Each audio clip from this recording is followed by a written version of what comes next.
Some of the most powerful forces shaping our world don't look powerful at all.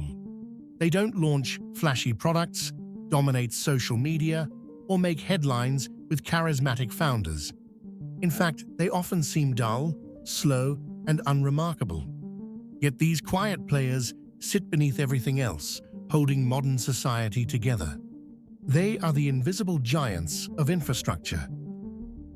There's a reason we rarely think about them. When systems work perfectly, they disappear from our awareness. Electricity flows when we flip a switch.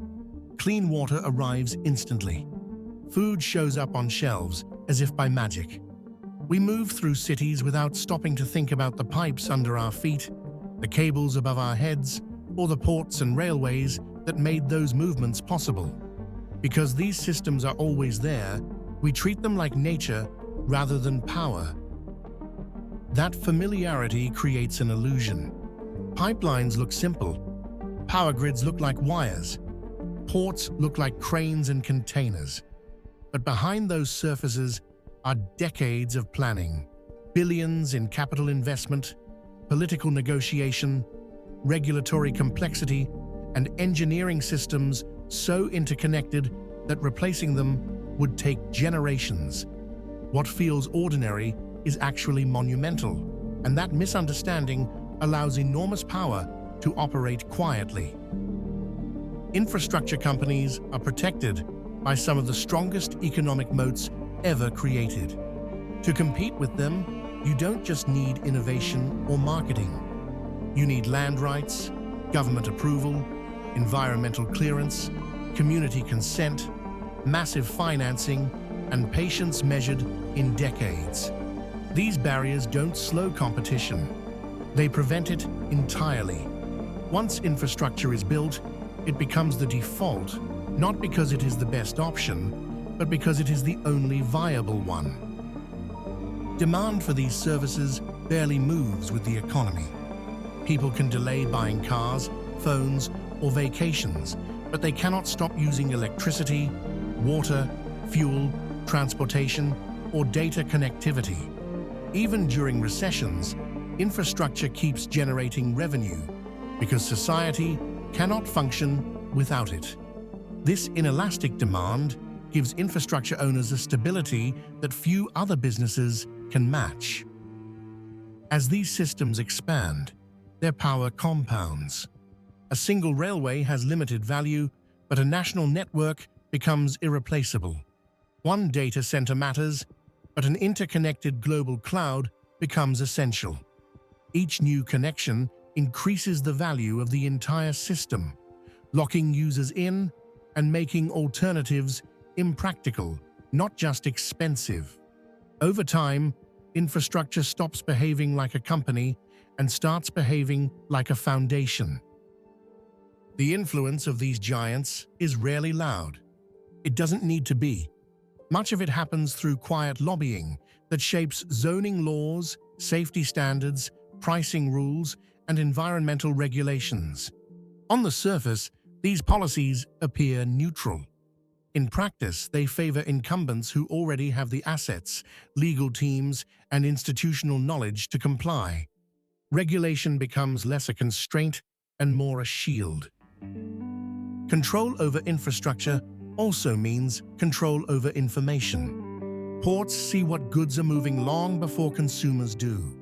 Logistics firms detect supply chain stress before governments react. Grid operators understand demand patterns down to the minute. This data isn't just operational, it's strategic. It informs pricing, expansion, and influence, all without attracting public attention. Consolidation amplifies this power further. Infrastructure companies quietly acquire competitors, merge regional systems, and expand coverage. These deals rarely make headlines, but they shrink alternatives over time. By the time people notice, choice has already vanished. What looks like stability is often the result of slow, deliberate dominance. History shows this pattern clearly.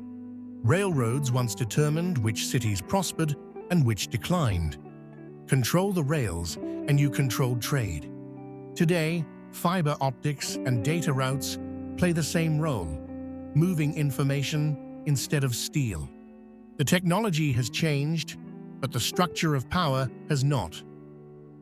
Modern logistics and shipping conglomerates now design the architecture of global trade.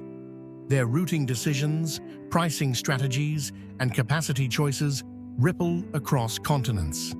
A single disruption at a major port can affect entire economies.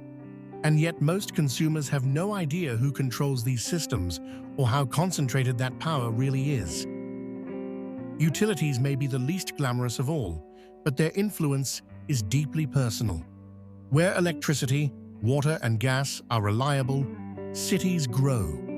Where they are unstable or expensive, development stalls.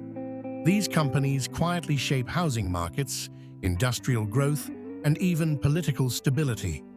They almost never trend online, but they constantly shape daily life. Looking ahead, a new generation of boring giants is emerging. Data centers, fiber networks, cloud infrastructure, and server farms are becoming the utilities of the digital age. They don't look exciting, but without them, finance, healthcare, artificial intelligence, and national security systems simply stop working. The future runs on hardware no one sees. Climate change will only increase the importance of infrastructure. Massive investment in energy transition, grid modernization, water systems, and resilient transportation is unavoidable. Those who build and control these systems will gain lasting economic and political influence. The next era of power won't be driven only by apps and platforms, but by concrete, steel, cables, and pipes. Understanding these silent giants matters. For citizens, because infrastructure determines cost of living, opportunity, and security more than most headlines suggest. For investors, because these businesses often offer unmatched durability and pricing power. And for society as a whole, because the forces that shape our lives most deeply are often the ones we barely notice until they fail. The giants were never truly invisible. We just weren't paying attention.